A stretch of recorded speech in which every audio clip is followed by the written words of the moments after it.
Subdividing land with dwellings. The process of subdividing land stocks are finite, so it makes sense that land parcels that are ripe for development often already contain dwellings and buildings. The process a developer undertakes when attempting to subdivide land with dwellings or buildings present will differ slightly to that which is undertaken to subdivide vacant land. The following provides a general overview of the steps involved in the process of subdividing land with existent dwellings and buildings.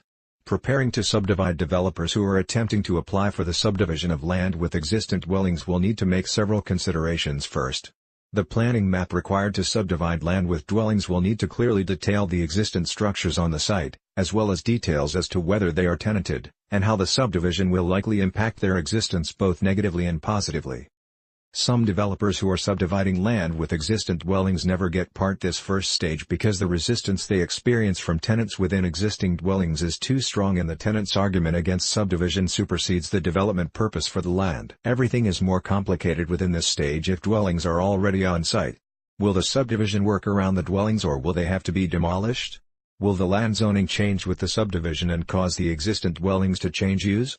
Where are the existent utilities and stormwater connections? Are there wildlife corridors etc. that relate to the existing dwellings, and will the removal of these dwellings cause a serious environmental impact? Are the dwellings made out of toxic materials that could require expensive removals, such as asbestos? For land with existent dwellings, the application for subdivision documents will likely be much more technical and will involve the collaboration of a larger group of external stakeholders. Getting subdivision approval. If the developer is successful in gaining approval for the subdivision of land with dwellings on it, the plan map and subdivision application is usually recorded with the local council and a development application is tendered to the public in the area, who may then oppose the subdivision in writing. When the land already has existent buildings upon it, and if the developer is either demolishing these dwellings or changing their use, they may experience much rebuttal from the local community who use these areas for their current best use. When sufficient approval is received, the developer can get experts to prepare a map to accurately reflect the new land subdivision with details of the dwellings that will remain and those which will need to be removed.